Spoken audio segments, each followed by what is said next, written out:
Il y a 18 ans, naissait une idée simple, mais essentielle, celle d'apporter un peu de souffle, un peu de réconfort, là où souvent il n'y en a plus. Et c'est de cette idée qu'est né Mots pour Mots d'enfants. Au départ, il n'y avait pas de grands moyens, pas de grandes salles, pas de visibilité, seulement des parents, des familles et une conviction, celle qu'aucune famille ne devrait traverser seule les épreuves du handicap. L'association, selon la présidente Carole Laforge, c'est un peu comme un joker dans le jeu de la vie. Pas celui qui fait tout gagner, mais celui qui permet de rester dans la partie. Celui qui aide à tenir, à respirer, à avancer.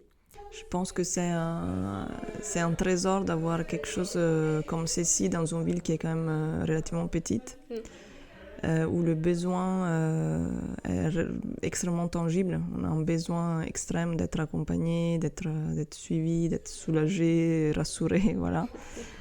Les premières années ont été celles de la construction. Trouver des partenaires, créer du lien, comprendre les besoins, et rapidement un premier partenariat est donc né avec l'ASAD, l'association d'aide à domicile, pour offrir du répit aux familles, un mot qui donc pour beaucoup était presque devenu un luxe.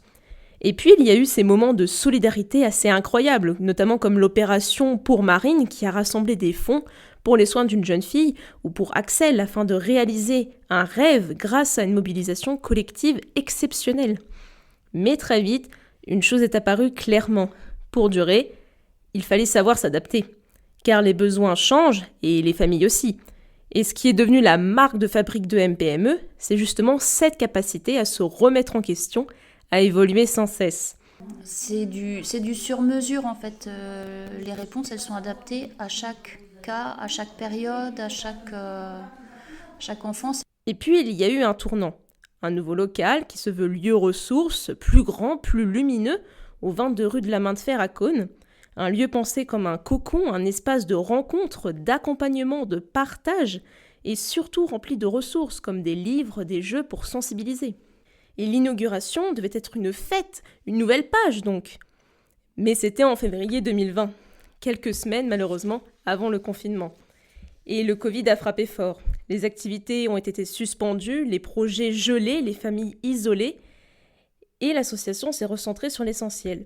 L'accompagnement individuel, l'aide pour les dossiers MDPH et les coups de fil de soutien. Et puis, petit à petit, la vie a repris avec prudence d'abord, puis avec une énergie nouvelle. Il fallait recréer du lien, retisser les fils coupés par des mois d'isolement. Et c'est ainsi qu'est née la journée des familles. Une journée pas tout à fait comme les autres, où les parents pouvaient simplement se poser, échanger, rire, respirer. Un moment d'humanité pure, où chacun retrouvait le sens du mot « ensemble ». Et les enfants, donc les filles, ont fait quand même 2-3 activités et je les ai trouvées très épanouies à la fin. Elles me demandent, elles sont demandeuses, donc je pense que c'est ça ce qui m'a marqué le plus, c'est qu'en très peu de temps, en 2-3 heures dans la journée, elles ont des liens très très forts, en tout cas quelque chose qui est très très très authentique. Et cette envie de recréer du lien, de réinventer le soutien ne s'est jamais éteinte. En 2022, une idée originale est venue enrichir les actions, la légothérapie. La légothérapie est un concept unique dans la région puisqu'il utilise les célèbres briques de construction Lego pour travailler la confiance en soi, la concentration, la communication et bien d'autres avantages encore. Et derrière le jeu, il y a tout un travail sur la reconstruction, sur l'image de soi, sur la joie de faire ensemble. C'est toujours bien de se sentir moins parent isolé avec un enfant qui a des troubles. C'est toujours bien de voir qu'il y en a d'autres aussi qui ont des soucis comme nous, qui rencontrent les mêmes problèmes. Et ça fait du bien en fait. C'est une chance énorme qu'on a d'avoir ça en fait. Et c'est ça, au fond, la magie de MPME. Transformer la difficulté en opportunité. Faire du jeu un outil de soin, du partage un remède, de la différence une richesse. Et pourtant, malgré tout ce chemin, les défis restent nombreux. Car grandir, ça veut dire aussi apprendre à tenir debout, à faire face à la croissance, aux besoins, au manque de moyens. Mais l'histoire de Mots pour Mots d'enfants, c'est justement celle d'une association qui n'a jamais cessé d'avancer. Mais Mots pour Mots d'enfants, ce n'est pas seulement une histoire d'accompagnement individuel. C'est aussi un lieu de rencontre, d'écoute, de partage, un espace où les parents peuvent enfin souffler, se sentir compris et poser leurs valises juste un instant. Je pense que l'association a fait énormément de choses pour les gens qui y viennent. Il y a des gens qui devraient venir. Ce sentiment de ne plus être isolé, de retrouver un peu de souffle, c'est peut-être ce que l'association a apporté de plus précieux au fil des ans. Et c'est dans ces moments-là qu'on comprend tout le sens du mot lien. Parce qu'ici, chaque sourire, chaque échange, chaque atelier partagé compte. En 18 ans, l'association a accompagné des dizaines de familles, souvent dès les premiers instants d'un diagnostic difficile. Certaines se souviennent du tout début, d'un simple appel, d'une main tendue. Oui, moi, il y a eu un avant et un après. Ça a été le phare dans la nuit. Et derrière cette phrase, il y a l'histoire d'une maman qui a trouvé ici non seulement du soutien administratif, mais aussi une écoute sincère. Parce que l'association MPME, c'est ça. C'est une équipe de bénévoles, de professionnels et surtout de parents qui savent ce que c'est. Et puis, il y a toutes ces petites victoires, ces moments de partage qui redonnent foi en l'humain. Des enfants qui progressent, des familles qui respirent un peu mieux, des amitiés qui naissent autour d'un simple café. Juste un petit mot final en fait sur votre ressenti sur l'association. Je dirais la solidarité, l'entraide, voilà, quelque chose de positif et de partage. On se sent soutenu avec l'association. Je pense qu'en tant que parent, ça m'a sauvée parce que je suis arrivée ici, j'étais la maman d'une prise en charge. Et en fait, je suis devenue une mère de famille normale. Juste avec des particularités, mais comme bien d'autres familles. Et finalement, quand on creuse un peu, on est tous concernés. Ce genre de témoignage, c'est la plus belle récompense pour l'équipe. Parce qu'à travers chaque projet, chaque atelier conçu ou de l'égothérapie, c'est toujours la même idée qui guide. Aider l'enfant à s'épanouir et redonner aux parents la force de continuer. Et à l'occasion de cet anniversaire, il y a aussi de la fierté. Fierté d'avoir grandi, d'avoir traversé des crises, d'avoir su se réinventer.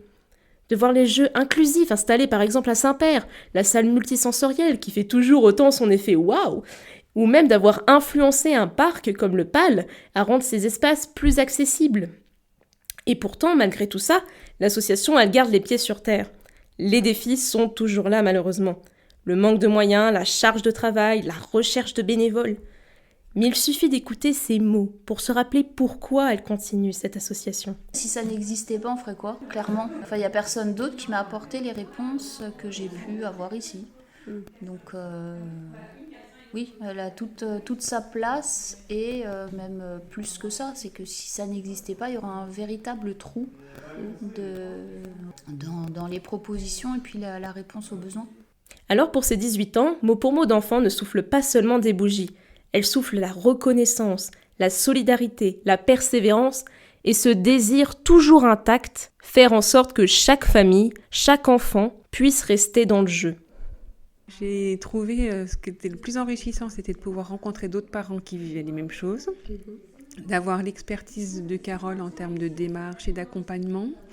Et puis au final, ce que j'ai trouvé très riche, c'était de pouvoir rencontrer aussi d'autres difficultés, notamment pour nous en tant que parents. On a déjà trouvé de l'aide dans un premier temps, de l'écoute surtout, et puis après toutes les démarches administratives, on va dire, qu'il y avait à faire et tout ça, parce que c'est vrai que c'est compliqué. Il y a le handicap d'un côté, mais de l'autre côté, il y a aussi le côté procédurier par rapport aux démarches. Administratif. Voilà, donc c'est particulier quoi parce que ça nous tombe dessus oui et non, mais après il y a tout un monde qui s'ouvre du coup et c'est compliqué un petit peu à gérer. Moi je pense que pour n'importe quelle famille, s'ils ont un doute ou une question, vraiment se rapprocher au niveau de l'association parce que ce soit Carole ou même d'autres personnes, vraiment ça apporte une aide vraiment précieuse. Et finalement, peut-être que tout est là, dans cette idée simple que même une petite main tendue peut changer une histoire. Merci à tous les parents, merci à tous les bénévoles et les partenaires pour ces 18 années de confiance et d'humanité. Et si vous aussi, vous souhaitez soutenir ou rejoindre cette aventure, rendez-vous sur le site motpourmotdenfant.inso.st ou sur les réseaux de l'association. Merci à tous de m'avoir écouté, c'était Mathilde Laforge, à bientôt.